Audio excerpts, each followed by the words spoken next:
K for Kerala, C for Congress. Keralam ദേശീയ രാഷ്ട്രീയത്തിന് സമ്മാനിച്ച പാൻ ഇന്ത്യൻ മുഖം. KC വേണുഗോപാലിൻ്റെ കൂടിയാണ് നമ്മുടെ ഇന്നത്തെ ദിവസം.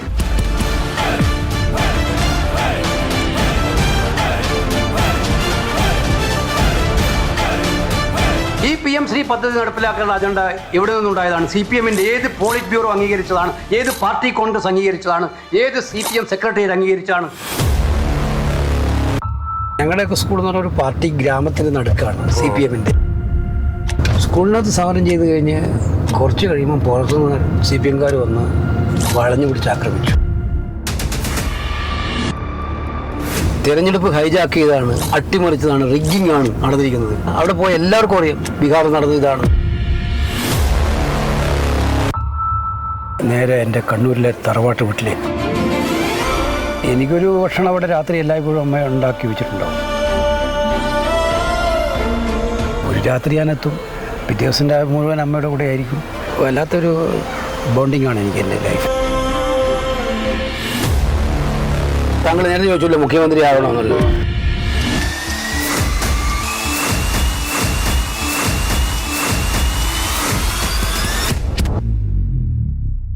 നമ്മൾ ഏറ്റവും ആദ്യം എൻ്റെ അടുത്ത് പറഞ്ഞത് KC ഉണ്ടാവുക ഫോർട്ട് കൊച്ചിയിലാണെന്നാണ്. അപ്പോൾ എൻ്റെ ഒരു ധാരണ ശരിക്കും ഫോർട്ട് കൊച്ചിയിലാണെങ്കിൽ അപ്പോൾ ഫോർട്ട് കൊച്ചിയിൽ ഏതെങ്കിലും ഒരു ഗസ്റ്റ് ഹൗസിൽ വളരെ സമാധാനപരമായി ഉണർന്നെഴുന്നേൽക്കുന്ന KC എന്നുള്ളതായിരുന്നു എൻ്റെ മനസ്സിലുണ്ടായിരുന്ന ഒരു സങ്കല്പം. പക്ഷേ ആ സങ്കല്പങ്ങളെ പാടെ അട്ടിമറിച്ചുകൊണ്ട് ആലപ്പുഴയിൽ നിന്നും തിരക്കിട്ട് വണ്ടി ഓടിച്ച് വരുന്ന KC ആണ് ഇപ്പോൾ നമ്മൾ കണ്ടത്. എനിക്ക് അത്ഭുതം തോന്നുന്ന ഒരു കാര്യം, എപ്പോഴാണ് ഇപ്പോൾ രാവിലെ എഴുന്നേൽക്കുന്നത്? ഞാൻ മെനിഞ്ഞാന്ന് രാത്രി ആണ് ഡൽഹിയിൽ നിന്ന് വന്നത്. രാത്രി വന്നത് അവിടുത്തെ ഡൽഹിയിലെ ജോലികളൊക്കെ പൂർത്തീകരിച്ച് 2 മണിയുടെ ഫ്ലൈറ്റ് തിരുവനന്തപുരത്ത് ഇറങ്ങി. തിരുവനന്തപുരത്തെ വീട്ടിൽ വന്ന് കുടുംബം എവിടെയാണ് താമസിക്കുന്നത്. അവിടെ വന്നിറങ്ങി. അപ്പം ഞാൻ രാവിലെ 8:30 മണി 9:30 മണിക്ക് ഇറങ്ങിയിട്ട് അവിടുത്തെ കോർപ്പറേഷൻ്റെ പരിപാടികളെല്ലാം കഴിഞ്ഞ് പിന്നെ അത് കഴിഞ്ഞ് ഉച്ചയ്ക്ക് ശേഷം ഒരു DCCകളിൽ മീറ്റിംഗ് ഉണ്ടായിരുന്നു, അവലോകനമൊക്കെ കഴിഞ്ഞ് ഉച്ചയ്ക്ക് മുമ്പ് തന്നെ. ഉച്ചയ്ക്ക് ശേഷം നെടുമങ്ങാടും അതുപോലെ തന്നെ കാര്യേറ്റിലും കഴിഞ്ഞ് കൊല്ലം ടൗണിലും പരിപാടി കഴിഞ്ഞപ്പോൾ തന്നെ 9 മണിയായി രാത്രി. അത് കഴിഞ്ഞ് ഞാൻ കരുനാഗപ്പള്ളി വന്നു. നേരെ 12 മണിക്കാണ് ഞാൻ കരുനാഗപ്പള്ളിയിൽ നിന്ന് ഇറങ്ങിയത്. വീട്ടിലെത്തിയപ്പോൾ ഒരു 1:30 മണിയായില്ല. ആലപ്പുഴ വീട്ടിൽ കിടന്ന ഉടനെ തന്നെ ഉറക്കം വരുത്തൊന്നുമില്ലല്ലോ. അപ്പോൾ അങ്ങനെ ഒരു 2:30 ആയിട്ടുണ്ടാവും ഉറങ്ങുമ്പോൾ. 5 മണി 5:30 ആകുമ്പോൾ 2.5 മണിക്കൂർ ഉറക്കം കഴിഞ്ഞിട്ടാണ് പോകുന്നത് നേരെ. അപ്പോൾ ഇവിടെ ഇവരുടെ പരിപാടി 7:30 മണിക്ക് എത്തണം എന്ന് പറഞ്ഞു. അപ്പോൾ 7:30 എത്തണമെങ്കിൽ 6 മണിക്ക് അവിടെ നിന്ന് പുറപ്പെട്ടാലേ പറ്റുള്ളൂ. ഇത് അസാമാന്യമായിട്ടുള്ള ഒരു എനർജി വേണ്ട ഒരു കാര്യമാണല്ലോ ഈ രാഷ്ട്രീയ പ്രവർത്തനം എന്ന് പറയുന്നത്. തീർച്ചയായും. ഈ ഉറങ്ങാതെ എങ്ങനെയാണ് KCക്ക് ഇത്രയും എനർജി ഉണ്ടാകുന്നത്? പാർട്ടിയുടെ പരിപാടികളിലും പ്രവർത്തനങ്ങളിലും അതുപോലെ നമ്മുടെ ഔദ്യോഗിക പ്രവർത്തനങ്ങളിലൊക്കെ ഇറങ്ങുമ്പോൾ നമുക്കൊരു വിൽ പവറാണ് നമ്മൾ നയിക്കുന്നത്. എൻ്റെ ഡെയിലി റൂട്ടീൻ ഏകദേശം ഇങ്ങനെ തന്നെയാണ്. യാത്രകൾ, അതുപോലെ തിരിച്ച് യാത്രകൾ, അതിനിടയിൽ യാത്രകൾ, മീറ്റിങ്ങുകൾ, ഇങ്ങനെയൊക്കെ ഒരു കൃത്യമായ സമയം എനിക്ക് ഉറങ്ങാൻ കിട്ടുന്നത് വളരെ ചുരുക്കം നാൾ. ഞാൻ ഈ കുറച്ചു കാലം മുൻപ് CR മഹേഷിൻ്റെ ഒരു പോസ്റ്റ് വായിച്ചത് ഓർമ്മിക്കുന്നുണ്ട്. അതായത് ഒരു കോള് ചെയ്ത സമയത്ത് KC അത് ഫോൺ എടുത്തില്ല. അതിനുശേഷം തിരിച്ച് വിളിക്കുമ്പോഴാണ് KCയുടെ ഒരു ആ ദിവസത്തെ ഒരു അല്ലെങ്കിൽ ഒരു 2 ദിവസമായിട്ടുള്ള ചാർട്ടിനെ കുറിച്ച് ഞാനത് വായിക്കുന്നത്. ഞാൻ തന്നെ ഞെട്ടിപ്പോയി. കാരണം ബീഹാറിൽ നിന്ന് ഡൽഹിയിലേക്ക്, ഡൽഹിയിൽ നിന്ന് കുവൈറ്റിലേക്ക് സത്യത്തിൽ യാത്ര ചെയ്ത് മടുത്തില്ല KCക്ക്? അല്ലെങ്കിലും എനിക്ക് യാത്ര ഇഷ്ടമാണ്. പക്ഷേ ഈ യാത്രകൾ അനിവാര്യമായ യാത്രകളാണ്. നമ്മളൊരു ജോലി ഏറ്റെടുക്കുമ്പം ആ ജോലിയോട് ആത്മാർത്ഥത പുലർത്തുക എന്ന് പറയുന്നത് നമ്മുടെ മനസാക്ഷിയോട് ചെയ്യുന്ന ഏറ്റവും വലിയ നീതിയായിരിക്കും. ഞാൻ അങ്ങനെ വിശ്വസിക്കുന്ന ഒരുത്തരാണ്. ഒരു വിദ്യാർത്ഥി നേതാവായിട്ട് വളർന്നു വരുന്ന സമയത്തൊക്കെ നമ്മൾ സ്വപ്നം കണ്ടിട്ടുണ്ടാവുമല്ലോ നമ്മളെ കുറിച്ചിട്ട്. അങ്ങനെ സ്വപ്നം കണ്ട ഒരു ജീവിതമാണോ ഇപ്പോൾ? ഒരിക്കലും അല്ല. ഞാൻ സ്വപ്നം കണ്ടതും എൻ്റെ കുടുംബം സ്വപ്നം കണ്ടതും ഒന്നും ഇതല്ല. കാരണം വെച്ചാൽ ഞാനൊരു കൊച്ചു ഗ്രാമത്തിലാണ് ജനിച്ചത്. പയ്യന്നൂരല്ല, പയ്യന്നൂരിൽ നിന്ന് ഉള്ളിലോട്ട് പോയിട്ട് കണ്ടോന്താറ് എന്ന് പറയുന്നത് നമ്മുടെ കൈതപ്പുറം നാമൂരം നമ്പൂരിയൊക്കെ ഉണ്ടായിരുന്ന വണ്ണാത്തിപ്പുഴയുടെ ജസ്റ്റ് തീരെ കണ്ണാടി. ഇലക്ട്രിസിറ്റി പോലും ഇല്ല ഞാൻ സ്കൂളിൽ പഠിക്കുന്ന കാലത്ത്. എൻ്റെ വീട്ടിൽ അപൂർവങ്ങളായ ബസ്സുകളേ ഉള്ളൂ. നടന്നിട്ടാണ് സ്കൂളിൽ പോകാറുള്ളത്. എത്ര കിലോമീറ്റർ? 4-5 കിലോമീറ്റർ നടക്കണം സ്കൂളിലേക്ക് പോകണമെങ്കിൽ, ഹൈസ്കൂളിൽ പോകണമെങ്കിൽ. UP സ്കൂൾ എൻ്റെ വീടിന് മുമ്പിലായിരുന്നു. എൻ്റെ കുടുംബത്തിൽ എല്ലാവരും കോൺഗ്രസ്സുകാരായിരുന്നു. അച്ഛൻ കോൺഗ്രസ്സുകാരായിരുന്നു, അടിയുറച്ച കോൺഗ്രസ്സായിരുന്നു. ആ ഒരു പശ്ചാത്തലം ഉണ്ട് എനിക്ക്. സ്കൂളിൽ പോയ ഉടനെ തന്നെ KSU പ്രവർത്തകനായിട്ട് മാറുകയായിരുന്നു ചെയ്തത്. അത് 13ാമത്തെ വയസ്സിൽ. 13ാമത്തെ വയസ്സിൽ എന്ന് പറയുമ്പോൾ 8ാം ക്ലാസ്സിൽ. 8ാം ക്ലാസ്സിൽ. അത് ഏത് വർഷമായിരിക്കും? അത് 76 അതൊരു 76, 77. 76 എന്നൊക്കെ പറയുന്ന സമയത്ത് അപ്പൊ 50 വർഷം. അതെ, 76 ഞാൻ ഇവിടെ 25 വർഷമൊക്കെ വൻ ആഘോഷമായിട്ട് ആളുകൾ ആഘോഷിക്കുന്ന കാലത്ത് നമ്മുടെ രാഷ്ട്രീയ ജീവിതത്തിന്റെ ഒരു 50 വർഷം ഒരു നൂറ്റാണ്ട് പൂർത്തിയാക്കുക എന്നൊക്കെ പറയുന്നത് ഒരു വലിയ സെലിബ്രേഷൻ അല്ലേ? താങ്കളുടെ ചോദ്യത്തിലേക്ക് ഞാൻ വന്നില്ല, ഉത്തരത്തിൽ വന്നില്ല. അല്ല, ഞാനത് ഇടയ്ക്ക് കയറിയത് കാരണം ഇതെന്തുകൊണ്ട് പിന്നെ ഇത് ആഘോഷിക്കാത്ത ഇത്രയും വലിയൊരു സംഭവം? അങ്ങനെ KCയുടെ ജീവിതത്തിന്റെ 50 വർഷങ്ങൾ, രാഷ്ട്രീയ ജീവിതത്തിന്റെ സ്വന്തം ജീവിതത്തിന്റെ ആഘോഷങ്ങളിൽ ഞാൻ വിശ്വസിക്കാറേ ഇല്ല. എന്റെ പിറന്നാൾ പോലും ഞാൻ എനിക്ക് എൻ്റെ വളരെ പേഴ്സണൽ ആയിട്ടുള്ള ഒരു ആഗ്രഹമായിട്ടും കൂടെ കുട്ടിക്കോ, അതായത് ഇപ്പോൾ KCയുടെ ഒരുപാട് ആരാധകരുണ്ട്, KCയുടെ ഒരുപാട് ഫോളോവേഴ്സ് ഉണ്ട്, അണികളുണ്ട്, നമ്മുടെ ഇത്രയും ശക്തമായിട്ടുള്ളൊരു നേതൃനിരയുണ്ട് നമുക്ക്. എൻ്റെ ഒരു പേഴ്സണൽ ഒരു റിക്വസ്റ്റ് ആയിട്ട് മാത്രം കൂട്ടിയാൽ മതി, KCയുടെ രാഷ്ട്രീയ ജീവിതത്തിൻ്റെ 50 വർഷങ്ങൾ അത് ആഘോഷിക്കുക തന്നെ വേണം എന്നുള്ളതാണ് എൻ്റെ ഒരു നിലപാട് കേട്ടോ. ഇനി നമുക്ക് നമ്മുടെ ഉത്തരത്തിലേക്ക് വരാം. അതെ, അപ്പം ഞാനത് അപ്പം അച്ഛൻ കണിശ സ്വഭാവക്കാരനാണ്, രാഷ്ട്രീയമൊന്നും പോകുന്നൊന്നും ഇഷ്ടമല്ലായിരുന്നു. അച്ഛന് എഞ്ചിനീയർ ആക്കണം എന്നില്ല ആഗ്രഹം. അന്ന് എൻട്രൻസ് ഒന്നുമില്ല, ഡയറക്റ്റ് മാർക്ക് ബേസിലാണ് എഞ്ചിനീയറിംഗ്. അപ്പോൾ എനിക്ക് തിരുവനന്തപുരം എഞ്ചിനീയറിംഗ് കോളേജ്, പ്രസ്റ്റീജിയസ് ആയിട്ടുള്ള ട്രിവാൻഡ്രം എഞ്ചിനീയറിംഗ് കോളേജിൽ കൊടുത്ത് ഞാൻ അപ്ലിക്കേഷൻ കൊടുത്ത് എനിക്ക് അഡ്മിഷൻ കിട്ടി. ആ അഡ്മിഷൻ കിട്ടുന്ന സമയത്ത് ഞാൻ പയ്യന്നൂർ കോളേജിൽ ഫസ്റ്റ് DC പഠിക്കുകയാണ്, മാത്തമാറ്റിക്സ്. അപ്പോൾ അന്നേരം അവിടെ കോളേജ് ഇലക്ഷൻ ആരംഭിച്ചു. ഞാൻ സ്ഥാനാർത്ഥിയാണ്, യൂണിവേഴ്സിറ്റി യൂണിയൻ കൗൺസിൽ സ്ഥാനാർത്ഥിയാണ്, UEC ആയിട്ട് മത്സരിക്കുകയാണ് ഞാൻ. ആദ്യമായിട്ട് നമ്മളെ പേര് ചുമരെഴുതുന്നത് അന്നാണ്. KC വേണുഗോപാൽ വിജയിപ്പിക്കുക, KSU സാരഥി വിജയിപ്പിക്കുക. അപ്പോൾ തീപാറുന്ന പോരാട്ടം. ഞങ്ങളുടെ കോളേജ് എന്ന് പറഞ്ഞാൽ പയ്യന്നൂർ കോളേജ് രാഷ്ട്രീയത്തിൻ്റെ തീവ്രം ബാധിച്ച കോളേജാണ്. കംപ്ലീറ്റ് പൊളിറ്റിക്സ് ആണ് അവിടെ പയ്യന്നൂർ കോളേജിൽ. അവിടെ മത്സരിച്ച് അപ്പോഴാണ് ഇതിൻ്റെ ഇൻ്റർവ്യൂ കാർഡ് വരുന്നത്, നമ്മുടെ മെമ്മോ വരുന്നത്. എഞ്ചിനീയറിംഗ് കോളേജിൽ ഇൻ്റർവ്യൂവിന് പോയായിട്ട് ഞാനത് പൂർത്തിവെച്ചു. അപ്പോൾ നമ്മുടെ ഒരു ആവേശം, മനസ്സിനുള്ളിലൊരു പാഷൻ പൊളിറ്റിക്സിനോട് ഉണ്ടായിരുന്നു, അത് വ്യക്തമാക്കുന്നതാണത്. അച്ഛൻ ചോദിച്ചപ്പോൾ വന്നില്ല എന്ന് പറഞ്ഞു, കണ്ടിട്ടില്ല. അതങ്ങ് ഞാൻ ഉപേക്ഷിച്ചിട്ട് കോളേജിൽ പഠിച്ചു. പിന്നെ ആ ഇലക്ഷനൊക്കെ കഴിഞ്ഞ് ഞാൻ ജയിച്ചു. നമുക്ക് എഞ്ചിനീയറിംഗിൽ നിന്ന് നേരെ രാഷ്ട്രീയത്തിലേക്ക് KC വഴിമാറിയ കാര്യത്തിനെ കുറിച്ച് നമുക്ക് സംസാരിക്കാം. പക്ഷേ ഭയങ്കര കൗതുകത്തോടു കൂടിയാണ് സത്യത്തിൽ ഞാൻ ഈ കഥ കേട്ടിരിക്കുന്നത്. നമുക്ക് ആ കഥകളിലേക്ക് കൂടി കടക്കാനുണ്ട്. പക്ഷെ അതിന് മുൻപ് നമുക്കിപ്പോൾ ഫോർട്ട് കൊച്ചിയിൽ ഭവന സന്ദർശനത്തിന് വേണ്ടിയിട്ട് അവിടെ നമുക്ക് കൈ അടിച്ചുകൊണ്ടിരിക്കുന്നുണ്ട്. അപ്പോൾ ഭവന സന്ദർശനം കഴിഞ്ഞ ശേഷം നമ്മൾ നേരെ KCയുടെ ജീവിത കഥ.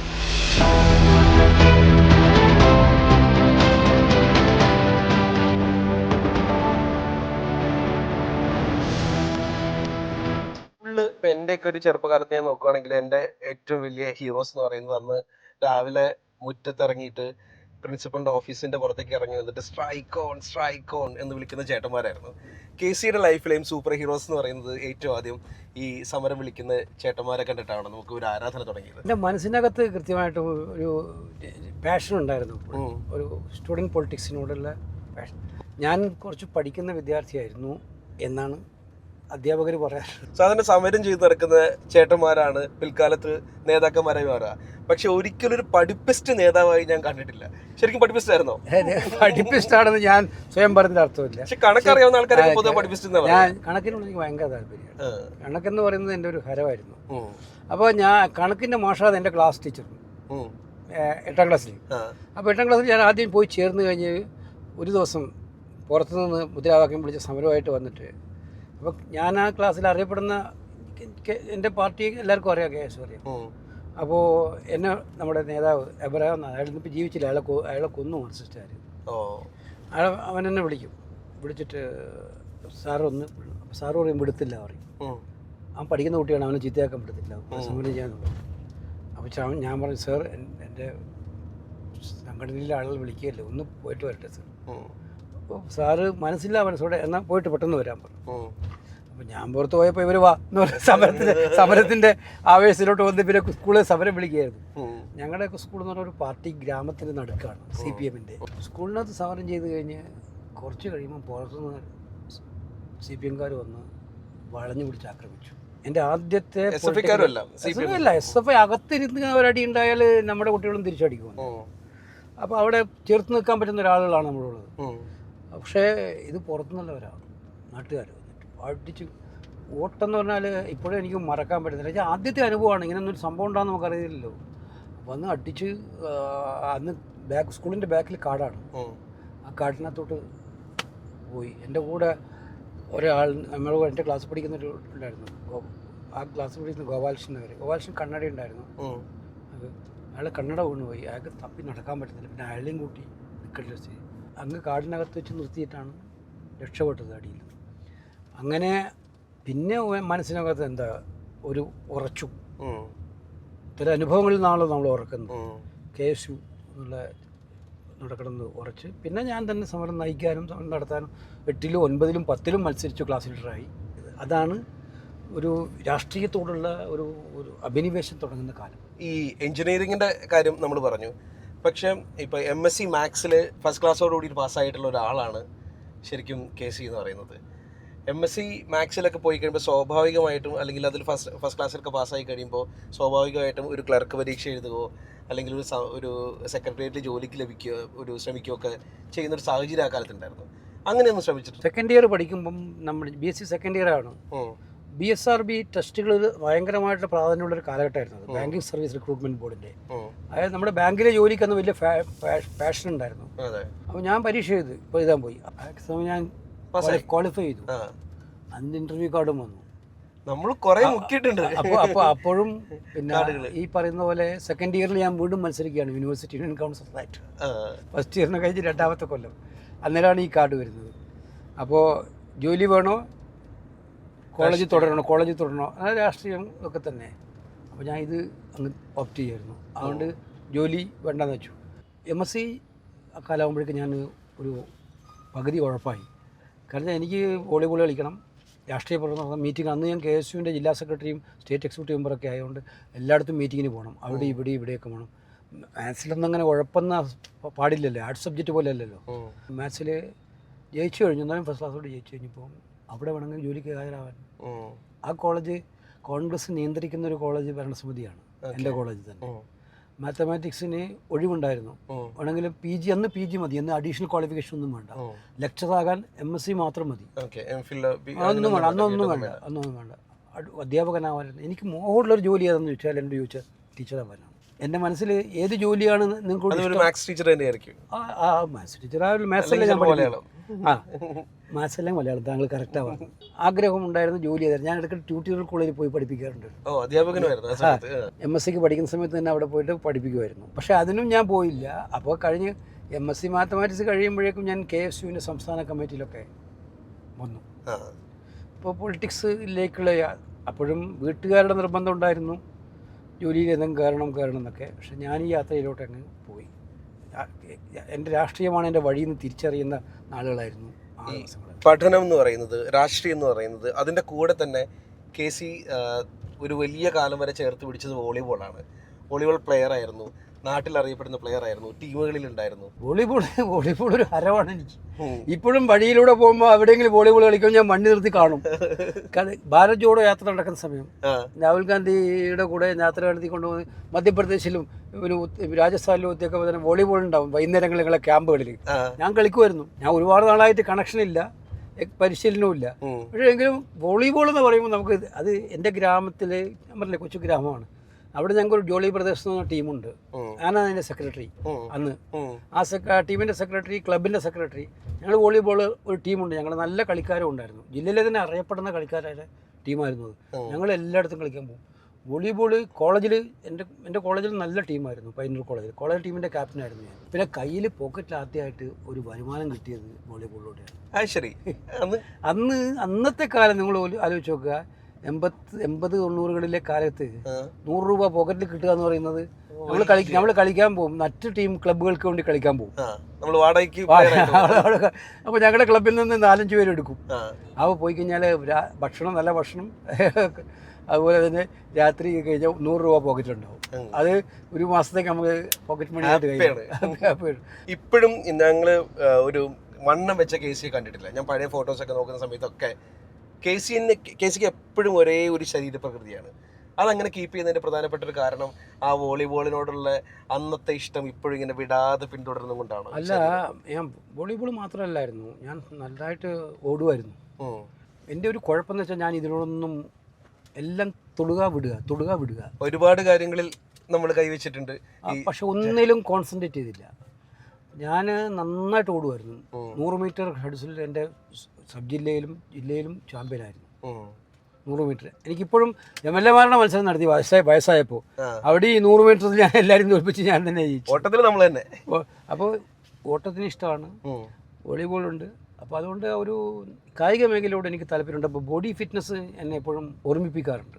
ഇപ്പോഴും രാവിലേക്ക് നാട്ടിൽ വന്നു കഴിഞ്ഞാൽ നടക്കാൻ ഇറങ്ങുന്ന ആളാണെന്ന് എൻ്റെ ഒരു സുഹൃത്ത് പറഞ്ഞിട്ടുണ്ട്. വണ്ണാത്തിപ്പുഴയുടെ തീരമാണ്. രാത്രി എത്ര വൈകിട്ടും എത്തിയാലും രാവിലെ 6:30-7 മണിക്ക് എഴുന്നേറ്റ് 2 ഗുണമുണ്ട് അതിനകത്ത്. നാട്ടുകാരെ എത്രയോ മാസം കഴിഞ്ഞിട്ടായിരിക്കും അവിടെ പോകുന്നത്. അവർ കൊച്ചുനാൾ മൂലം എന്നെ കണ്ടവരാണ് അവരെല്ലാവരും.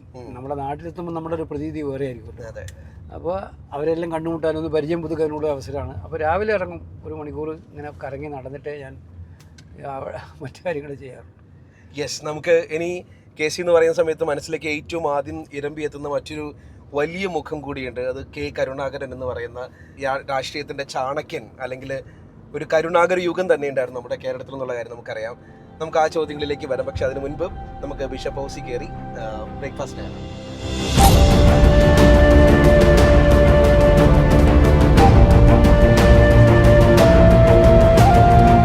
ലീഡറിനെ ഏറ്റവും ആദ്യമായിട്ട് കാണുന്നത് തെരഞ്ഞെടുപ്പ് യോഗത്തിലേക്ക് പയ്യന്നൂർ അന്തിമദാനത്തിലേക്ക് ചീറിപ്പായ എന്ന വണ്ടിയിൽ ലീഡർ വരുന്ന ആ വരവ് തന്നെ ഒരു വളരെ മാസവരവാണ്. ആ ലീഡർക്ക് അഭിവാദ്യം അർപ്പിച്ചുകൊണ്ട് മുദ്രാവാക്യം വിളിക്കാനുള്ള ഒരാളായിട്ടുള്ള ഒരു വിദ്യാർത്ഥി ഞാനാണ്. അപ്പോൾ എനിക്ക് നന്നായിട്ട് മുദ്രാവാക്യം വിളിക്കാൻ അറിയാം. അന്നൊക്കെ കൊച്ചുനാളിൽ വിളിക്കുമായിരുന്നു ഞാൻ. അപ്പോൾ അങ്ങനെയാണ് ലീഡറെ പ്രസംഗം ലീഡറെ കാണുന്നത്. പിന്നീട് ലീഡറുമായിട്ടുള്ള ബന്ധം ഉറപ്പിക്കുന്നത് ഞാൻ KSU സ്റ്റേറ്റ് കമ്മിറ്റി ഭാരവാഹികളൊക്കെ ആയിട്ട് തിരുവനന്തപുരത്ത് വന്നപ്പോൾ ആണ്. ഈ എപ്പോഴും ഒരു നേതാവ് നമ്മളെ പേര് വിളിക്കുന്ന പോയിന്റിലാണ് ആ നേതാവും ആ അണിയും അല്ലെങ്കിൽ ആ ചെറിയ ഒരു രാഷ്ട്രീയ പ്രവർത്തകന് തമ്മിലുള്ള ബന്ധം ആരംഭിക്കുന്നതെന്ന് നമ്മൾ പറയാറുണ്ട്. നമുക്ക് അങ്ങനെയുള്ള ഒരുപാട് കഥകൾ നമ്മൾ കേട്ടിട്ടുണ്ട്. ചില കൂട്ടത്തിൽ നിന്ന് ഒരാളെ പേര് ചൊല്ലി വിളിച്ചു എന്നാണ് പലപ്പോഴും ഒരാളുടെ ഒരു മാർക്ക് ചെയ്യുന്നതിനെ കുറിച്ചിട്ടൊക്കെ പറയാം. അങ്ങനത്തെ ഒരു മൊമെന്റ് ഉണ്ടായിട്ടുണ്ടോ? ഒരുപാട് മൊമെന്റുകൾ ഉണ്ടായിട്ടുണ്ട്. ഈ ലീഡറെ സംബന്ധിച്ചിടത്തോളം ലീഡറുടെ ഒരു വല്ലാത്ത വാത്സല്യം എനിക്ക് അനുഭവിച്ചിട്ടുള്ളതാണ്. അങ്ങനെയാണ് ലീഡർ. ഇഷ്ടപ്പെട്ട് കഴിഞ്ഞാൽ ഉള്ള വാത്സല്യം മുഴുവൻ കോരിച്ചൊരിഞ്ഞു തരും. അപ്പോൾ അദ്ദേഹം മുഖ്യമന്ത്രിയായിരുന്ന കാലത്ത് ഞാൻ KSU പ്രസിഡൻ്റായിരുന്നു. ഞാൻ പ്രവർത്തനമായിട്ട് മുന്നോട്ട് പോകുമ്പോൾ എല്ലാവരും മുന്നോട്ട് പോകുമ്പോൾ ഏത് ആൾക്കൂട്ടത്തിൽ കാണുമ്പോഴും ആ വേണു എന്നുള്ളൊരു വിളിയുണ്ട് പുള്ളിയുടെ. പറ്റുന്ന അപ്പോഴൊക്കെ തന്നെ യാത്രകളിൽ പുള്ളി എന്നെ കൊണ്ടുപോകാറുണ്ടായിരുന്നു. അപ്പോഴൊക്കെ പുള്ളിയുടെ സ്നേഹം മറ്റുള്ളവർക്കും പ്രകടമാവും. അസൂയ തോന്നിപ്പിക്കത്തക്കവണ്ണം മറ്റുള്ളവരിൽ അന്ന് സർവ്വപ്രതാപിയായിട്ട് നിൽക്കുന്ന നേതാവല്ലേ ലീഡർ. ആളുകളൊക്കെ പറയില്ലേ നീ പിന്നെ K. കരുണാകരൻ്റെ ആളാണോ? അങ്ങനെ അപ്പോൾ സർവ്വ പോലീസും സന്നാഹങ്ങളും എല്ലാം നിൽക്കുന്ന സമയത്ത് അപ്പോൾ പുള്ളി അത് ബോധ്യപ്പെടുത്തുമായിരുന്നു. ഇവൻ എൻ്റെ ആളാണെന്നും കൂടെ ബോധ്യപ്പെടുത്തുമായിരുന്നു. അതൊരു പുള്ളി അത്രയും സ്നേഹം തന്ന ഒരാളാണ്. KC അന്ന് ഭയങ്കര യങ് ആയിട്ടുള്ള ഒരാളാണ്. ഇത് ഭയങ്കര ഹൈ അല്ലേ? നമ്മുടെ അടുത്തുള്ള ഒരാൾ കൈഞ്ഞൊടിച്ചാൽ ഈ നാട്ടിൽ എന്ത് നടക്കും? എന്ത് വേണമെങ്കിലും എനിക്ക് അധികാരത്തിലൂടെ ചെയ്യാൻ പറ്റുന്നൊരു കാലമായിരുന്നു.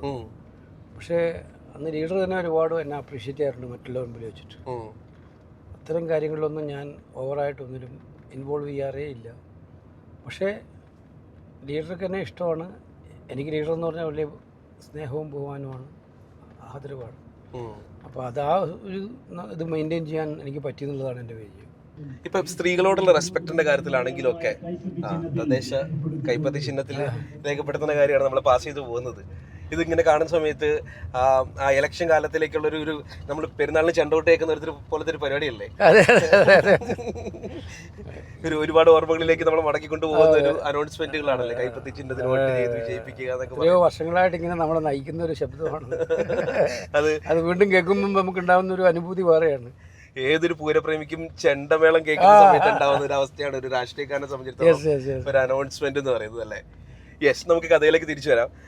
ഇപ്പം K. കരുണാകരൻ്റെ കാര്യം നോക്കിക്കഴിഞ്ഞാലും KCയുടെ കാര്യം നോക്കിക്കഴിഞ്ഞാലും ഒക്കെ ഇപ്പം K. കരുണാകരൻ്റെ ഭാര്യയെ കുറിച്ചിട്ട് K. കരുണാകരൻ ഭയങ്കര റെസ്പെക്റ്റോട് കൂടിയിട്ടാണ് നമ്മൾ സംസാരിച്ച് കേൾക്കുന്നത്.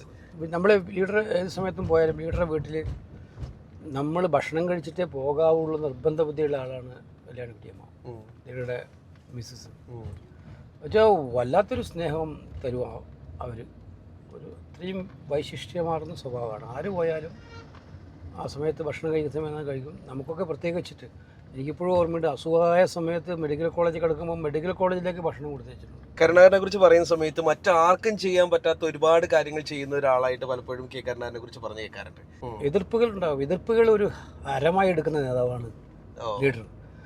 എതിർപ്പുകൾ വരുമ്പോൾ ഒളിച്ചോടുന്ന സ്വഭാവം ഒരിക്കലും ലീഡർക്കില്ല. ലീഡറിൻ്റെ പല പ്രവർത്തനങ്ങളും ഒരു കാലത്ത് വെല്ലുവിളിച്ചവരുണ്ട്. പക്ഷേ ആ വെല്ലുവിളിയൊന്നും നോക്കാതെ തൻ്റെ തീരുമാനം ശരിയാണെന്നുള്ള ഉറച്ച വിശ്വാസത്തോടുകൂടി അത് ശക്തമായിട്ട് നടപ്പിലാക്കാനുള്ള നടപടി, അതിലൊരു വിട്ടുവീഴ്ചയില്ല. അതുപോലെ ഡെവലപ്മെൻറ്റിൻ്റെ ചരിത്രത്തിൽ അപ്പം നമുക്ക് നടക്കില്ല എന്ന് പലരും കണ്ടിരുന്ന പോലെ നെടുമ്പാശ്ശേരി എയർപോർട്ട് വരുന്ന അന്നത്തെ കാലത്ത് അന്ന് സമരമൊക്കെ ആയിരുന്നു അതിനെതിരായിട്ട്.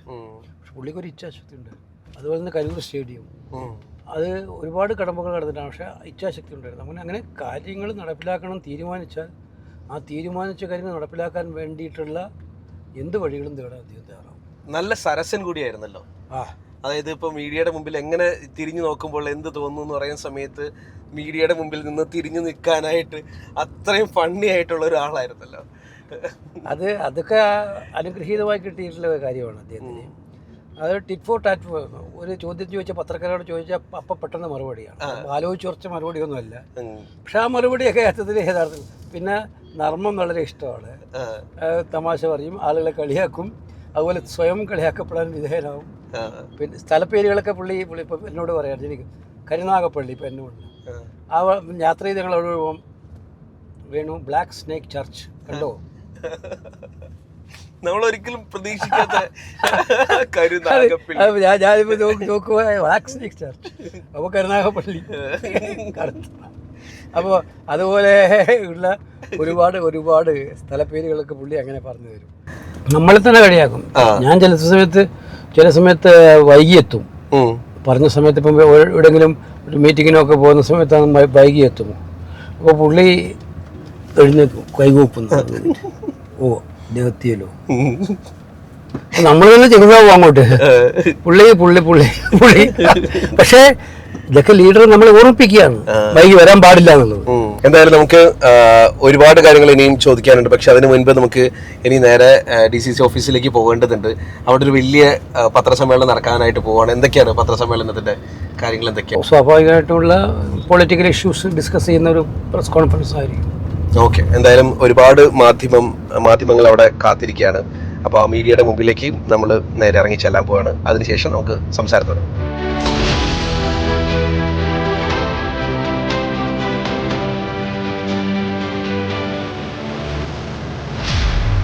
ഈ ഡൽഹി യാത്രയുടെ തുടക്കം എവിടെ നിന്നായിരുന്നു? KSU പ്രസിഡന്റ് ആയിരുന്നപ്പോൾ NSUIയുടെ നാഷണൽ കൗൺസിൽ മീറ്റിങ്ങിന് പങ്കെടുക്കാനായിട്ടാണ് ആദ്യമായിട്ട് ഡൽഹി പോകുന്നത്. ഒരു വലിയ തിരുവനന്തപുരത്ത് അന്ന് തിരുവനന്തപുരത്ത് നിന്ന് ഒരു വിമാനമുണ്ട്, തിരുവനന്തപുരം, കൊച്ചി, ഗോവ, ഡൽഹി. ഓക്കെ, അങ്ങനെയെല്ലാം പോയിട്ട്. അപ്പോൾ അങ്ങനെയുള്ള ഒരു വിമാനത്തിൽ കയറിയിട്ടാണ് ആദ്യമായിട്ടാണ് വിമാനത്തിൽ തന്നെ കയറുന്നത്. ആദ്യമായിട്ട് വിമാനത്തിൽ കയറിയ ആള് ഇപ്പൊ എത്ര വിമാനയാത്രകൾ ചെയ്തിട്ടുണ്ടാകും എന്നെങ്ങാനും ചോദിച്ചാൽ? ഇപ്പൊ ജീവിതത്തില് പകുതി സമയം വിമാനത്തിലാണ്. ഏറ്റവും ബോറൻ യാത്രയാണ് സത്യത്തിൽ ഈ വിമാനയാത്ര എന്ന് പറയുന്നത്. ഈ വിമാനയാത്രയുടെ ബോറടിയെ എങ്ങനെയാണ് KC മറികടക്കുന്നത്? അത് നമുക്ക് ചെയ്യേണ്ട കാര്യങ്ങളെല്ലാം ചെയ്യാനുള്ളൊരു അവസരമായിട്ട് വിമാനയാത്ര എടുക്കും. പിന്നെ രണ്ടാമത് ഞാൻ നല്ലോണം പാട്ട് കേൾക്കും.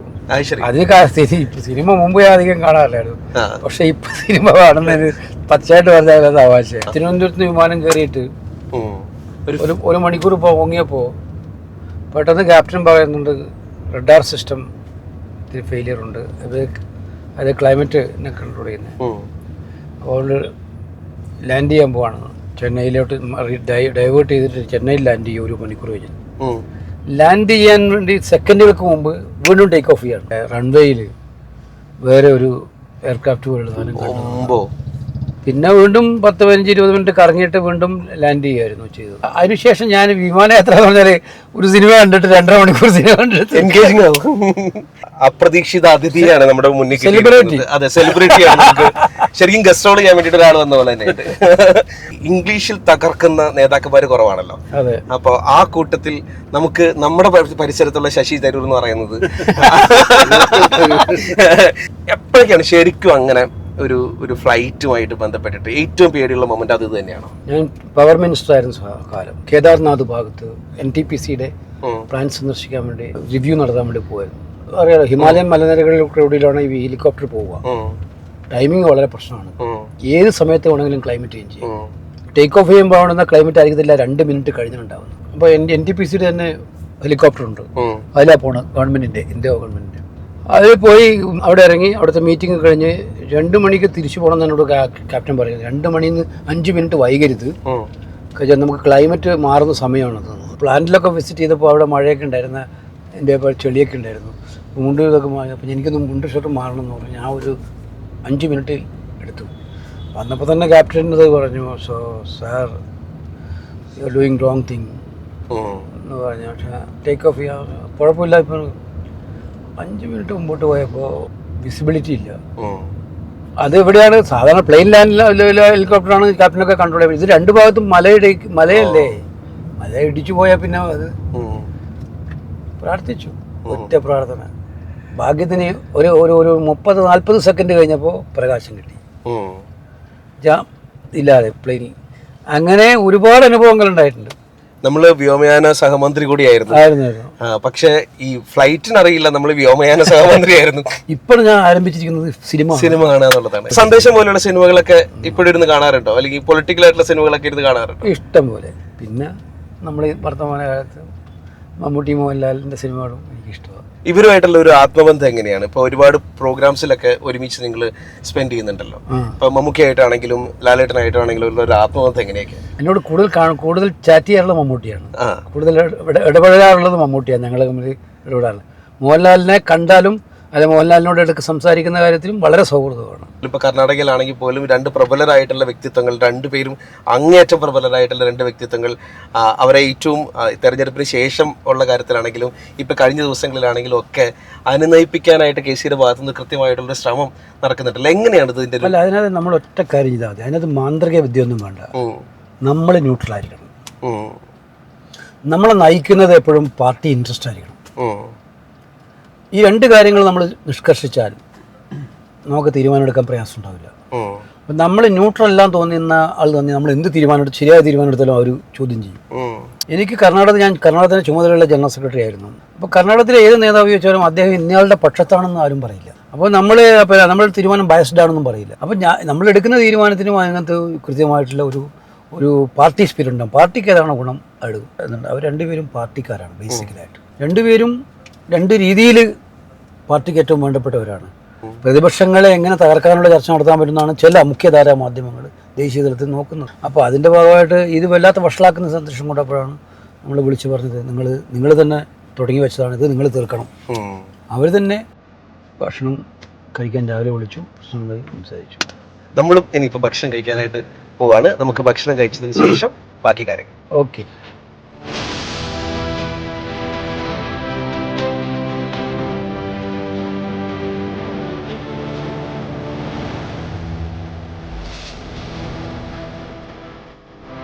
ഞാൻ ഏറ്റവും കൂടുതൽ കണ്ടിട്ടുള്ളത് എല്ലാ വർഷവും തുടർച്ചയായിട്ട് വരുന്ന സാറിൻ്റെ പോസ്റ്റുകളെ കുറിച്ച് പറയുമ്പോൾ അതിൽ തീർച്ചയായിട്ടും അമ്മയുണ്ടാവും. KSU കാലഘട്ടം എന്ന് പറയുന്നത്, യൂത്ത് കോൺഗ്രസ് കാലഘട്ടം എന്ന് പറയുന്നത് വളരെ തിരക്ക് പിടിച്ച ജീവിതം. ഇതുപോലെ യാത്രയായിരിക്കും, കംപ്ലീറ്റ് യാത്രയായിരിക്കും. അപ്പോൾ ഈ യാത്രക്കിടയിൽ ഒരു മുങ്ങൽ മുങ്ങും നേരെ എൻ്റെ കണ്ണൂരിലെ തറവാട്ട് വീട്ടിലേക്ക്. ഓക്കെ. അപ്പോൾ അവിടെ ഇരുന്ന് അങ്ങനെ ഒരു ദിവസം മുഴുവൻ അമ്മയുടെ തന്നെ രുചികരമായിട്ടുള്ള പാചകം ഉണ്ടാവും, ഹോം ഫുഡ്.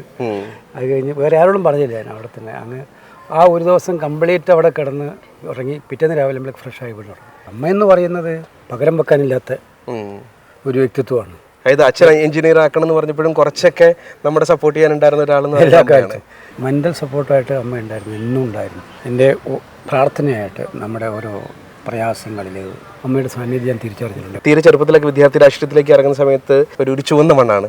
അപ്പോൾ അത്തരത്തിലൊരു ഭയങ്കര പ്രശ്നമുള്ള ഒരു സാഹചര്യത്തിൽ നിൽക്കുന്നതുകൊണ്ട് വിദ്യാർത്ഥി രാഷ്ട്രീയത്തിലേക്ക് ഇറങ്ങുമ്പോൾ ഒരു അമ്മയുടെ മനസ്സ് ഭയങ്കര പ്രശ്നമായിരിക്കും. അതപ്പോൾ ഞാൻ പറഞ്ഞല്ലോ, അടിയുണ്ടായി. കോളേജിൽ പഠിക്കുമ്പോഴും ഇതുണ്ടായി. അപ്പോൾ ആ ദിവസം കൊണ്ട് അമ്മ ഉറങ്ങില്ല. തിരുവനന്തപുരത്ത് താമസമായി, പിന്നെ KSU, യൂത്ത് കോൺഗ്രസ്, MLA, മന്ത്രി, ഇങ്ങനെയൊക്കെ നിൽക്കുമ്പോഴും എല്ലാ ദിവസവും എനിക്കൊരു ആശ്വാസം കിട്ടുന്ന അമ്മയുടെ 2 വാക്കുകൾ കേൾക്കുമ്പോഴാണ്. എനിക്ക് തോന്നുന്നു അമ്മയ്ക്ക് കൊടുക്കാറുള്ള ഏറ്റവും വലിയ വാക്കും ഈ എപ്പോഴെങ്കിലും ഏതെങ്കിലും ഒരു രാത്രി ഞാൻ വരാം എന്നുള്ളത് തന്നെയായിരുന്നു അല്ലേ? അല്ല, അങ്ങനെയല്ല, ഞാൻ കൊടുക്കുന്ന വാക്കല്ല. അമ്മ എല്ലാ ദിവസവും രാത്രി കാത്തിരിക്കുമല്ലോ മിക്കവാറും. കാരണം ഞാൻ ഏത് ദിവസം പറഞ്ഞിട്ടല്ലല്ലോ പോകുന്നത്. അപ്പോൾ എനിക്കൊരു ഭക്ഷണം അവിടെ രാത്രി എല്ലായ്പ്പോഴും അമ്മ ഉണ്ടാക്കി വെച്ചിട്ടുണ്ടാവും. അപ്പോൾ ഒരു രാത്രി ഞാനെത്തും, പിറ്റേ ദിവസം മുഴുവൻ അമ്മയുടെ കൂടെ ആയിരിക്കും, അങ്ങനെ പോകും. അങ്ങനെ അതൊരു വല്ലാത്തൊരു ബോണ്ടിങ് ആണ് എനിക്ക് എൻ്റെ ലൈഫിൽ. വെള്ളപ്പൊക്കത്തിൻ്റെ സമയത്താണെങ്കിലും ഒക്കെ അമ്മയുടെ അടുത്തേക്ക് വരാൻ പറ്റാണ്ടിരിക്കുന്ന സിറ്റുവേഷൻ ഉണ്ടായി കഴിഞ്ഞപ്പോൾ ഉള്ളൊരു കുറിപ്പ് എനിക്ക് ഓർമ്മയുണ്ട്. ജീവിതത്തിൽ നമ്മുടെ ഒരു വലിയ നഷ്ടങ്ങൾ എന്നൊക്കെ പറയാറുള്ളത് തോന്നിയത് എപ്പോഴും ഫീൽ ചെയ്യുന്ന, എപ്പോഴും എല്ലാ ദിവസവും ഫീൽ ചെയ്യുന്ന ഒരു നഷ്ടമായിട്ടാണ് അമ്മയുടെ വേർപാട്. ഡെലീഷ്യസ് എന്ന് ആയിട്ടുള്ള ഫുഡെന്ന് പറയുന്നത് നമ്മൾ ജനിച്ചു വളർന്ന ചുറ്റുപാടും അവിടെ ഉണ്ടാക്കിയിട്ടുള്ള ഭക്ഷണങ്ങളും കഴിക്കുന്ന ആ ഒരു ടേസ്റ്റാണ് നമുക്ക് എല്ലാ കാലത്തും ജീവിതത്തിൽ മുഴുവൻ ഉണ്ടാവാൻ പോകുന്നത്. ഒന്ന് ബ്രേക്ക് എടുക്കണം തോന്നുമ്പോൾ എന്താ ചെയ്യാറ്? അങ്ങനെയുള്ളൊരു ഘട്ടങ്ങളിൽ ഏറ്റവും ടെൻഷനായിട്ട് നേരെ ആലപ്പുഴയിലേക്ക് വണ്ടി കയറുകയാണ്. എന്തെല്ലാം പ്രയാസം ഉണ്ടെങ്കിലും ആലപ്പുഴയിൽ ഇറങ്ങി നമ്മളവിടെ ടൗണിലിറങ്ങി അല്ലെങ്കിൽ ആ തീരദേശത്തൂടെ ഒന്ന് പോയി അവിടുത്തെ ആളുകളെ തോളിൽ കൈവച്ച് സംസാരിച്ച് മുന്നോട്ട് പോകുമ്പോൾ അവർ കാണിക്കുന്ന സ്നേഹവും ഇൻറ്ററാക്ട് ചെയ്യുമ്പോൾ ഒക്കെ റിലാക്സ് ചെയ്യും, കംപ്ലീറ്റ് റിലാക്സ് ചെയ്യും. പുതിയൊരു മൂഡിലേക്ക് ഞാൻ പെട്ടെന്ന്. പിന്നെ ശരിക്കും ആലപ്പുഴ എന്ന് പറയുന്നത് നമ്മുടെ കേരളത്തിന്റെ ഒരു ടൂറിസം ഭൂപടത്തിന് ലോകത്തിൽ അടയാളപ്പെടുത്തുന്ന ഏറ്റവും ആദ്യത്തെ സ്ഥലമായിട്ട് ആലപ്പുഴ മാറിക്കഴിഞ്ഞു. അനന്ത സാധ്യതകളുള്ള പ്രദേശം എന്ന് പറയാം നമുക്ക്. ഇനിയും അൺടാപ്പ് ചെയ്യപ്പെട്ട ഒരു പ്രദേശമാണ്. ഒരുപാട് കാര്യങ്ങൾ ഇനിയും ടാപ്പ് ചെയ്യാനുണ്ട് ഇവിടെ. നമുക്ക് അതിമനോഹരമായിട്ടുള്ള കായൽ, അതിമനോഹരമായിട്ടുള്ള കടൽ തീരം, കണക്റ്റിംഗ് കനാൽസ്, കുറേ കൂടി നമ്മൾ അടിസ്ഥാന സൗകര്യങ്ങൾ കൂടി വികസിപ്പിച്ചെടുത്തു കഴിഞ്ഞാൽ ടൂറിസം കൊണ്ട് മാത്രം ആലപ്പുഴയെ ലോകത്തിന് ഏറ്റവും ഉന്നതിയിലെത്തിക്കുന്നു. എനിക്ക് തോന്നുന്നു ഒരുപക്ഷെ KCക്ക് ഏറ്റവും നല്ല മണ്ഡലങ്ങളൊന്നും ആലപ്പുഴ തന്നെയാണെന്ന് തോന്നാറുണ്ട്. കാരണം ഏറ്റവും കൂടുതൽ പാലങ്ങളുള്ള ഒരു മണ്ഡലമാണ് നമ്മുടെ ഈ ആലപ്പുഴ എന്ന് പറയുന്നത്. ഈ രണ്ട് മനസ്സുകളെ തമ്മിൽ ബന്ധിപ്പിക്കുന്ന പാലമായിട്ട് പലപ്പോഴും നേതാക്കന്മാരുടെ ഇടയിൽ നിൽക്കുന്ന ഒരാൾ കൂടിയാണ് KC എന്ന് പറയുന്നത്. അപ്പോൾ ആ തരത്തിൽ നോക്കിക്കഴിഞ്ഞാലും ഈ പാലങ്ങളുള്ള ആലപ്പുഴ തന്നെയല്ലേ KCക്ക് ഏറ്റവും ബെസ്റ്റ്? ഞാൻ പറഞ്ഞില്ലേ, എൻ്റെ ഒരു വിധിനിയോഗ യോഗമാണ് ഞാൻ ആലപ്പുഴയിൽ വന്നത്. കണ്ണൂരിൽ ജനിച്ച് ഞാൻ കർണാടകപുരം തന്നെയാണ് ആലപ്പുഴയിൽ വന്നത്. അദ്ദേഹം തൃശ്ശൂരിലാണെങ്കിൽ നമ്മൾ ആലപ്പുഴ എന്നുള്ളത് മാത്രം. ആലപ്പുഴയിൽ വന്ന് MLA ആവുക, MP ആവുക, മന്ത്രിയാവുക, എല്ലാ അവസരങ്ങളും. അപ്പോൾ ഞാൻ പറയാറുണ്ട് എപ്പോഴും, എനിക്കൊരു പാർലമെൻ്ററി ലൈഫിൻ്റെ എൻ്റെ എല്ലാം വന്നത് ആലപ്പുഴയിലെ ജനങ്ങളാണ്. അത് അവർ തന്നിരിക്കുന്ന സ്നേഹം വളരെ വലുതാണ്. അപ്പോൾ ഈ പറയുന്ന പോലെ എല്ലാത്തിനെയും സ്വീകരിക്കാനുള്ള മനസ്സും അവർക്കുണ്ട്. അപ്പോൾ അത് ഞാൻ പറയില്ലേ, അതൊരു ഒരു പ്രത്യേകമായിട്ടുള്ള വൈബുള്ള സ്ഥലമാണ്. നമുക്ക് എന്ത് തരത്തിലുള്ള ബഹളം വന്നാലും ശരി, തിത്തിത്താര തിത്തിത്തൈ, അതിൽ കൂടുതലുള്ള പരിപാടികളൊന്നുമില്ല.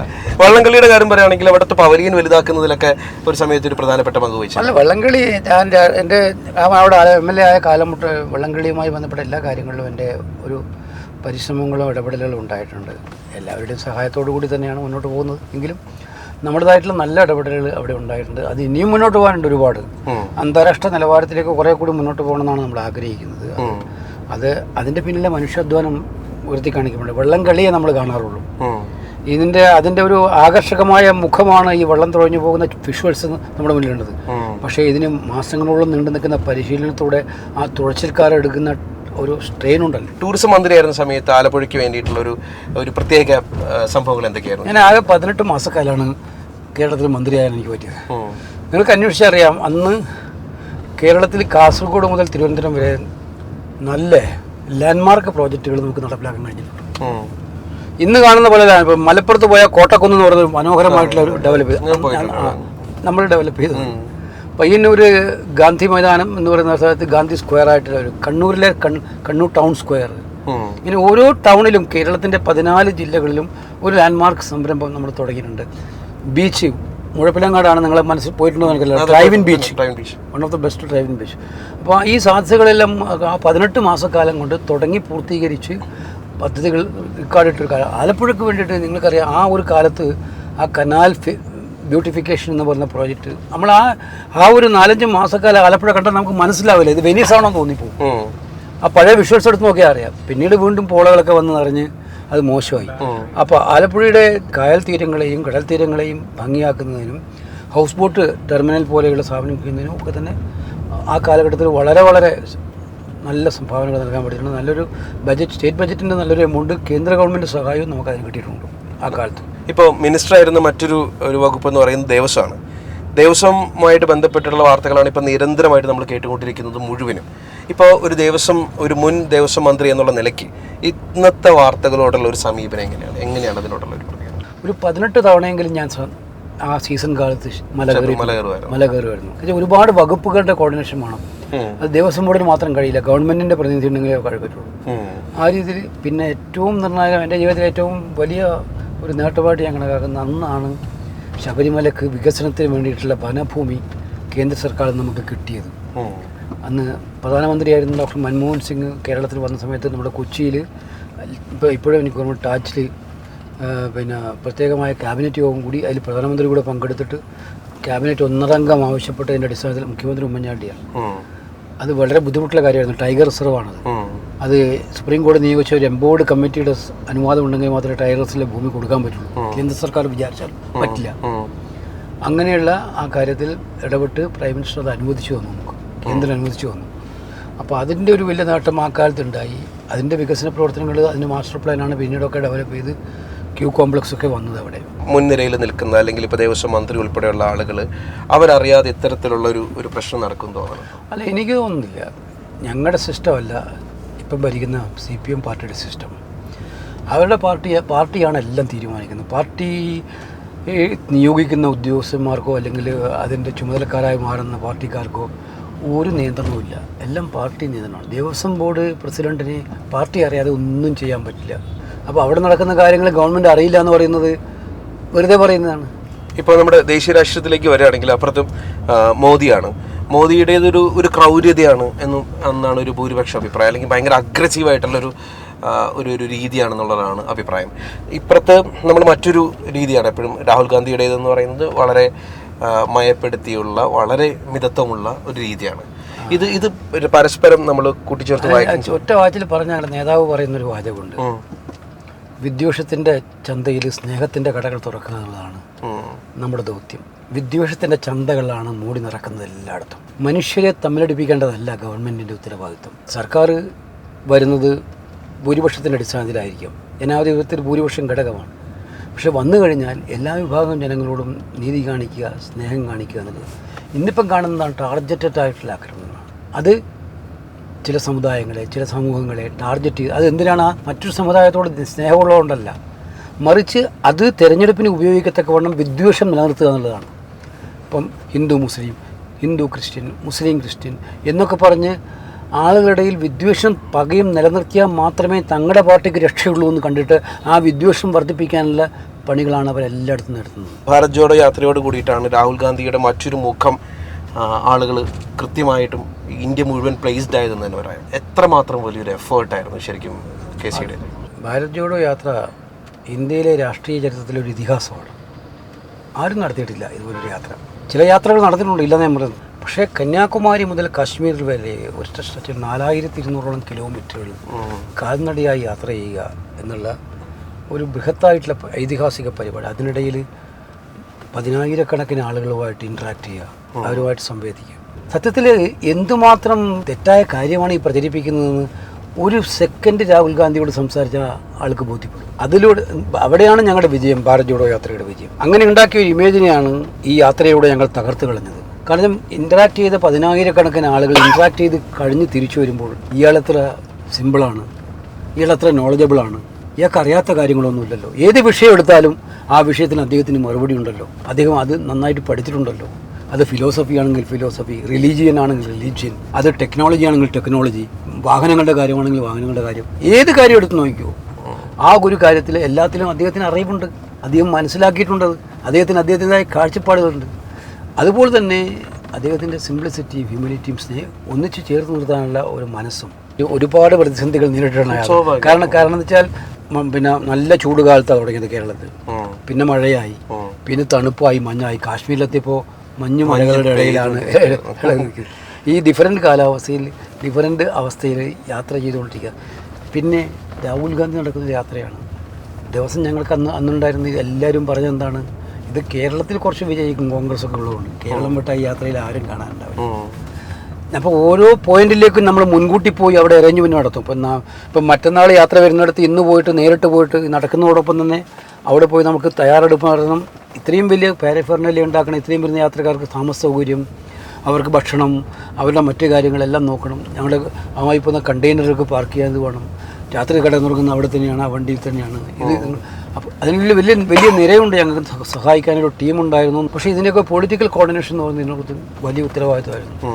ദൈവസഹായത്തിൽ എല്ലാം ഭംഗിയായി ആ യാത്ര ഇന്ത്യൻ ചരിത്രത്തിലെ ഒരു ഇതിഹാസമായി മാറുന്ന കാഴ്ചയാണ്. എനിക്ക് അതിൻ്റെ ഭാഗമാകാൻ കഴിഞ്ഞു എന്ന് പറയുന്നത് എൻ്റെ പൊളിറ്റിക്കൽ ലൈഫിലെ ഏറ്റവും വലിയ അനുഭവം ഏതെന്ന് ചോദിച്ചാൽ ഒറ്റ വാക്കിൽ മറുപടി ഭാരത് ജോഡോ യാത്രയാണ്. ഇന്നിപ്പോൾ നമുക്ക് 10,000 ലക്ഷങ്ങളായിരുന്നു ഓരോ സ്ഥലത്തും അണിനിരുന്നത് യാത്രയിൽ. കേരളത്തിലുള്ളവർക്ക് അല്ലെങ്കിൽ മലയാളിക്ക് രാഹുൽ ഗാന്ധിക്ക് വോട്ട് ചെയ്യാൻ കഴിയുമെന്ന് ഒരിക്കലും നമ്മളൊരു കാലത്ത് വിചാരിച്ചിട്ടുണ്ടായിരുന്നില്ല. പക്ഷേ അത് നടന്നത് വയനാട്ടിൽ നമ്മൾ കണ്ടു. സൗത്ത് ഇന്ത്യയിൽ കൂടി രാഹുൽജി മത്സരിക്കണം എന്നുള്ള ചിന്ത മുൻപ് മത്സരിച്ചിരുന്നു, ഇന്ദിരാജി മത്സരിച്ചിരുന്നു. 2 മണ്ഡലങ്ങളിൽ മത്സരിക്കുമ്പോൾ 1 മണ്ഡലം സൗത്ത് ഇന്ത്യയിലും. അപ്പോൾ അന്ന് ഞങ്ങൾ ആലോചിച്ചപ്പോൾ 2019 സൗത്ത് ഇന്ത്യയിലും കൂടെ മത്സരിക്കണമെന്ന് ആലോചിച്ചു. അപ്പോൾ ആലോചിച്ചപ്പോൾ അങ്ങനെ ഒരു മണ്ഡലം നോക്കിയപ്പോൾ നമുക്കൊരു നിർഭാഗ്യവശാൽ നമ്മുടെ ഏറ്റവും വലിയ സഹപ്രവർത്തനമായിരുന്ന MI ഷാനവാസിൻ്റെ നിര്യാണത്തിന് മൂലം വേക്കൻ്റായ ഒരു മണ്ഡലമാണ് വയനാട്. അപ്പോൾ ആരും മാറ്റിയിട്ട് അവിടെ ഒരാളെ കൊണ്ടുവരേണ്ട കാര്യമില്ല, ദാറ്റ് ഇസ് വേക്കൻറ്റ്. അപ്പോൾ അങ്ങനെയുള്ള ഒരു കണ്ടെത്തലിലാണ് വയനാട് മത്സരിക്കാൻ തീരുമാനിക്കുന്നത് നമ്മൾ വേണ്ടാദ്യം. ഇപ്പോൾ കേരളത്തിൽ അടുത്ത ഇലക്ഷൻ വരാൻ പോവുകയാണ്. ഇപ്പോൾ തദ്ദേശീയ തിരഞ്ഞെടുപ്പ് നടന്നു കഴിഞ്ഞപ്പോൾ തന്നെ നമ്മൾ അടുത്ത ഇലക്ഷനിലേക്ക് കയറുകയാണ്.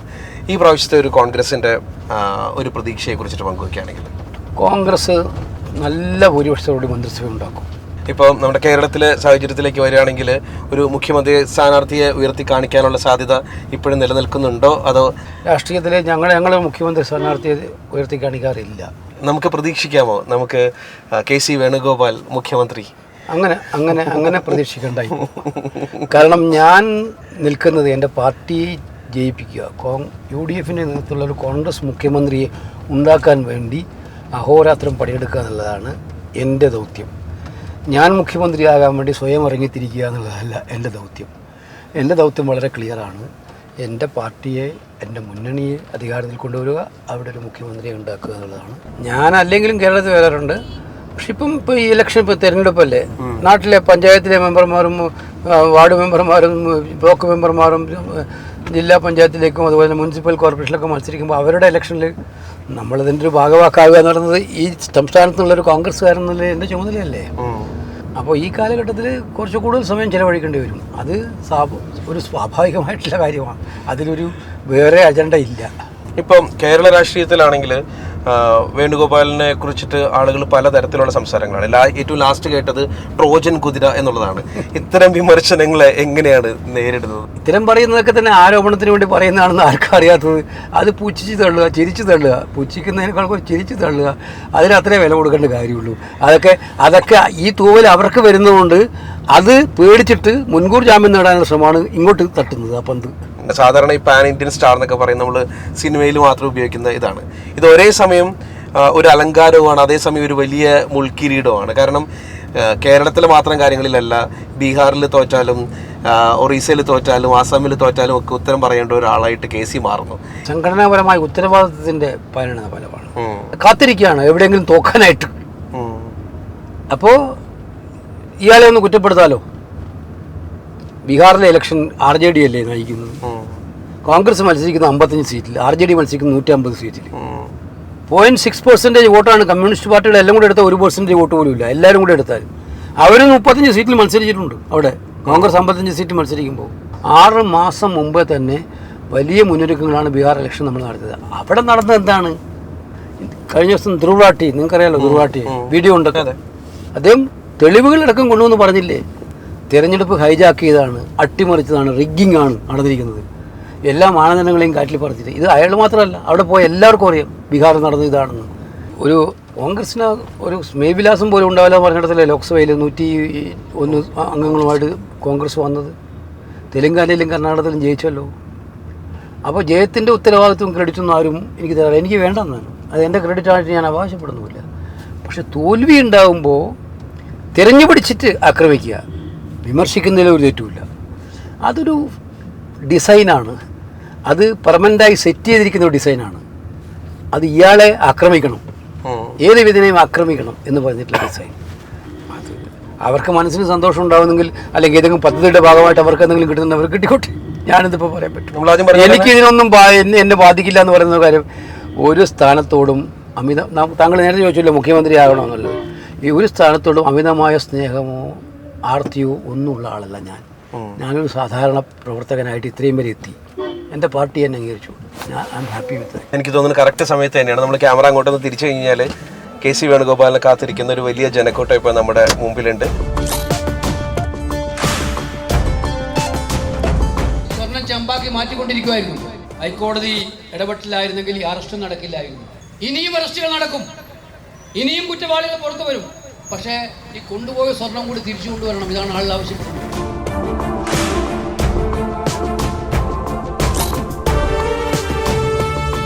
കമ്മ്യൂണിസ്റ്റ് പാർട്ടിയെ തുലക്കുകയാണ് പിണറായി വിജയൻ ചെയ്തുകൊണ്ടിരിക്കുന്നത് എന്നുള്ള കാര്യം അവർ ക്രമേണ മനസ്സിലാക്കിക്കൊണ്ടിരിക്കുകയാണ്. അതുകൊണ്ടാണ് കഴിഞ്ഞ പാർലമെന്റ് ഇലക്ഷനിൽ നിങ്ങൾ കണ്ടു, കമ്മ്യൂണിസ്റ്റ് കേന്ദ്രങ്ങളിൽ പോലും ഒത്തൊഴുക്കായിരുന്നു അവരിൽ നിന്നും.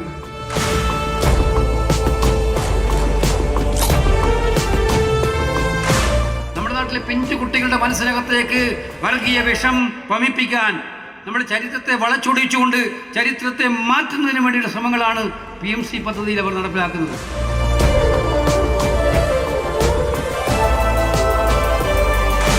പഴയ വ്യോമയാന മന്ത്രിക്ക് വേണ്ടിയിട്ട് ഇനി ഫ്ലൈറ്റ് പുറപ്പെടാൻ വെറും 20 മിനിറ്റ് കൂടി മാത്രമേ ഉള്ളൂ.